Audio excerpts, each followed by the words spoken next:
Assalamualaikum warahmatullahi wabarakatuh. Alhamdulillah alamin wassalatu wassalamu ala sayyidina Muhammadin wa ala alihi wa sahbihi ajmain. Para pemirsa, sahabat Al-Wasliyah yang dirahmati Allah, alhamdulillah kita dapat bertemu kembali di bulan Ramadan 14 Hijriah ini. Semoga Allah giring terus hati kita, fisik kita untuk dapat mencapai maqam yang menjadi target di Ramadan itu, yaitu la'allakum tattaqun, menjadi insan yang muttaqin. Para pemirsa yang dirahmati Allah, alhamdulillah dalam kesempatan kali ini kita akan mengulik sedikit tentang puasa dalam kaitannya dengan keilmuan. Kita ketahui bahwa bulan Ramadan ini merupakan bulan yang sudah dipertegas oleh Allah pada surah Al-Baqarah tentang keistimewaannya. Salah satunya adalah diturunkan Al-Quran. Syahru Ramadan alladzi unzila fihil Quran.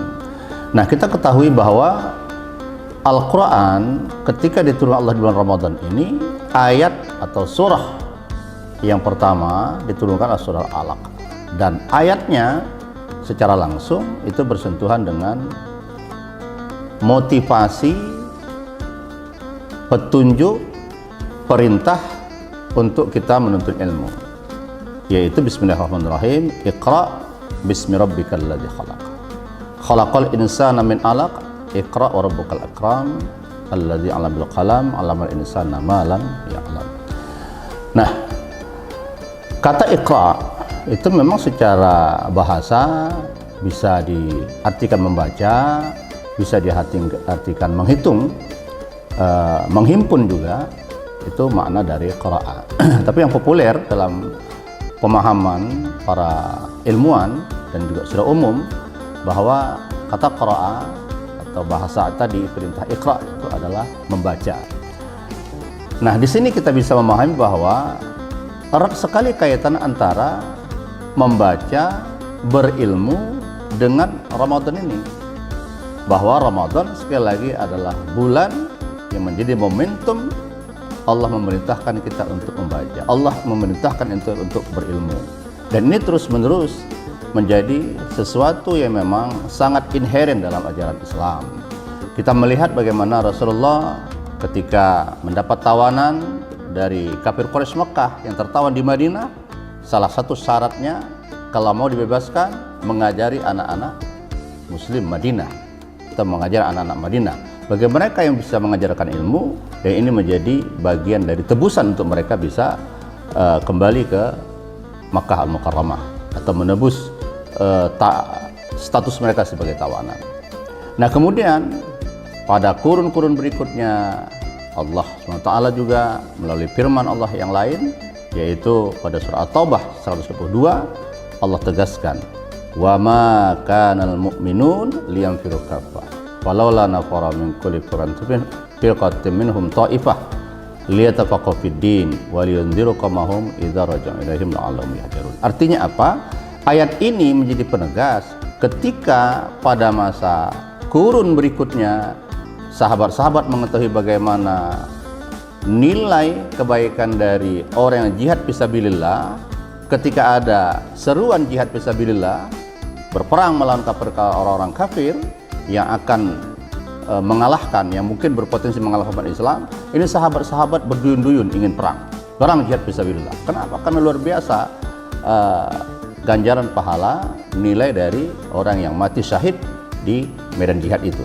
Nah, tapi Al-Quran mengatakan tidak pantas, wa ma kana mu'minun liyanfiru kaffah, tidak pantas orang beriman itu semuanya ikut perang. Karena kalau ikut perang nanti, ya na'udzubillah, walaupun mungkin balasannya hebat, balasannya luar biasa, mati syahid, tetapi kalau semua mati syahid yang ngajarkan orang Islam siapa? Makanya Al-Quran mengatakan, wa ma kana mu'minun liyanfiru kaffah, tidak siogianya orang beriman itu semuanya ikut perang. Walaula nafara min kulli firqatin minhum ta'ifah litafaqahu fid din. Hendaklah ada sekelompok kecil ya dari kabilah-kabilah itu. Ya, ini banyak kita mengenal ya di Arab pada masa Rasul dan sampai sekarang juga itu banyak kabilah-kabilah. Allah mengatakan hendaklah ada dari kabilah-kabilah itu kelompok-kelompok kecil yang belajar agama ini. Litafaqahu fid din, Untuk apa? Untuk mereka nanti liyundiru qaumahum idza raja'u ilaihim la'allahum yahjarun. Yang nanti akan mengajar pula kepada kabilah-kabilah mereka ini tentang agama ini. Tujuan belajar agama itu apa? La'allahum yahjarun. Supaya mereka dalam hidup ini bisa berhati-hati dalam menjalani kehidupan. Jadi tidak menjalani kehidupan itu, kalau bahasa kita ya semau gue, kira-kira gitu, semau selera saya. Tidak, kita punya aturan dalam ajaran agama Islam ini.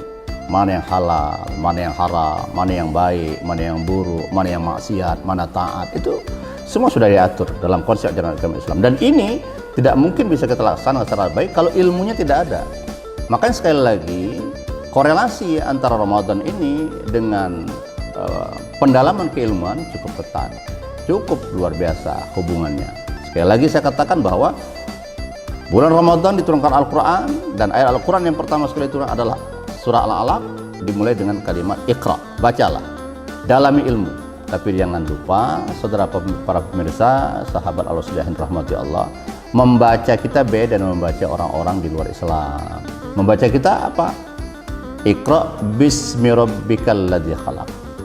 Setiap kita belajar, setiap kita membaca, awali pembacaan kita, awali penelaan kita, awali pendalaman ilmu kita dengan apa? Dengan mengingat bahwa ini semua adalah karunia Allah SWT, ini adalah datang dari kebesaran Allah Ta'ala ilmu itu, maka dimulai dengan Bismillah. Supaya ilmu yang kita dapatkan betul-betul ilmu yang barokah, ilmu yang bermanfaat baik pada diri kita, masyarakat kita, bangsa, negara kita.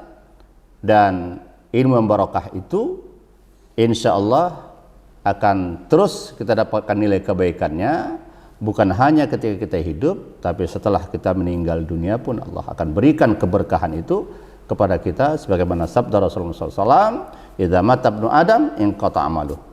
Kalau anak Adam ini, kalau kita sudah meninggal dunia, guru-guru sudah tidak ada lagi, meninggal dunia seorang guru ini.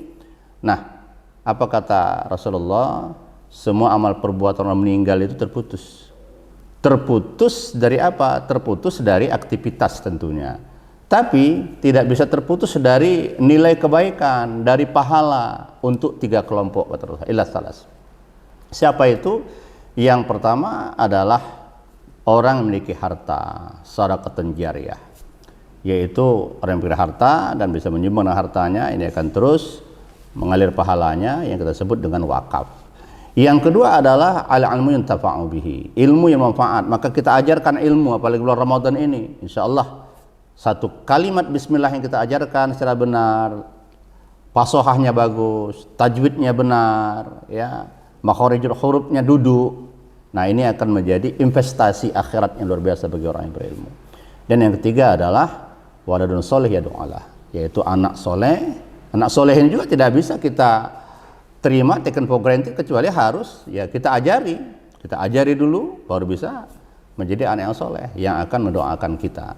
Inilah para pemirsa, sahabat Al-Wasliyah yang dirahmati Allah, mari kita terus menggalang kemampuan kita untuk memperkuat jiwa kita, memperkuat semangat kita untuk terus memperdalam ilmu. Karena luar biasa ilmu ini membawa kebaikan bagi seseorang. Imam Ali pernah ditanya, apa beda ilmu dengan harta? Secara bijak Imam Ali mengatakan, kalau harta, banyak harta kita yang repot menjaga harta itu, kata Imam Ali. Tapi kalau ilmu, banyak ilmu kita yang menjaga kita. Makanya jangan pernah sungkan, jangan pernah segan untuk terus mendalami ilmu, belajar ilmu apa saja, baik ilmu yang berhubungan dengan nilai dengan ibadah ansih ataupun yang tidak berhubungan dengan ibadah tapi memiliki nilai kemaslahatan untuk kehidupan. Kita pelajari bersama. Yakinlah bahwa semakin banyak ilmu kita, semakin baik keilmuan kita, ilmu itu yang akan mengajari kita. Bahkan lebih jauh daripada itu, bukan hanya menjaga kita, bukan hanya menjaga kita, tapi juga akan memfasilitasi kehidupan kita.